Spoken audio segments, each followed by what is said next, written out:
Easter rice club for variety dish introduce ചെയ്തിട്ടുണ്ട്. Hey U K Mallus, നിങ്ങൾക്ക് വേണ്ടിയാണ്. കഴിച്ചിട്ടേ ജെന്യൂൻ ആയിട്ടുള്ള ഒരു അഭിപ്രായം പറയാം. കഴിച്ചാലാ? വാ വാ വാ. പ്രോൺ മാംഗോ തവ, ലാംബ് കാന്താരി ചോപ്സ്, കപ്പ ക്രാബ്, ബാംബു ബീഫ് കുരുമുളക് ഇട്ടത്, 4 വെറൈറ്റി ആണ് അല്ലെ. നമുക്ക് ട്രൈ ചെയ്ത് നോക്കിയാലോ? വാ. ഫസ്റ്റ് ഞാൻ ട്രൈ ചെയ്യുന്നത് ഇവരുടെ സ്റ്റാർട്ടർ ഡിഷായ പ്രോൺ മാംഗോ തവയാണ്. ഇതിന്റെ മാംഗോ, ഗാർലിക്, ചില്ലി, കോക്കനട്ട് ഇതൊക്കെ മിക്സ് ചെയ്ത് തവ ചെയ്ത് കൊണ്ടുവരികയാണ്. കിടിലൻ ടേസ്റ്റ് ഉണ്ട് കേട്ടോ. നെക്സ്റ്റ് ഞാൻ ട്രൈ ചെയ്യുന്നത് കപ്പ ക്രാബ് ആണ്.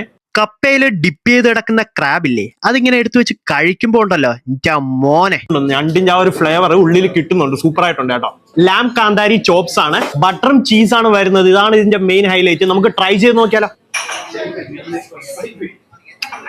കാന്താരിയുടെ ഫ്ലേവറേ എനിക്ക് കിട്ടുന്നുണ്ട് കേട്ടോ. സൂപ്പർ ആയിട്ടുണ്ട് കേട്ടോ. നെക്സ്റ്റ് ട്രെൻഡിങ് ആവാൻ വേണ്ടി പോകുന്ന ഒരു ഐറ്റം ആണ് ബാംബു ബീഫ് കുരുമുളക്. അതായത് പച്ച കുരുമുളക് ഇല്ലേ, അത് അരച്ച് വേവിച്ച് ഉണ്ടാക്കുന്നതാണ്. നമുക്ക് ട്രൈ ചെയ്ത് നോക്കാം. കുരുമുളക് ഇട്ട് വേവിച്ച ബീഫ് ഇഷ്ടപ്പെടുന്നവർക്ക് കഴിക്കാൻ പറ്റിയ ഒരു ഐറ്റം തന്നെയാണ് കേട്ടോ. എനിക്ക് ഇഷ്ടപ്പെട്ടു. നിങ്ങളൊന്ന് ട്രൈ ചെയ്യണേ. മസാല ഒരു രക്ഷയില്ല. സൂപ്പർ ആയിട്ടുണ്ട് കേട്ടോ. ഞാൻ ട്രൈ ചെയ്ത 4 ഡിഷ് നിങ്ങളൊന്ന് ട്രൈ ചെയ്യണം. ട്രൈ ചെയ്തിട്ട് ഫീഡ്ബാക്ക് എന്തായാലും പറയണം കേട്ടോ. ബൈ.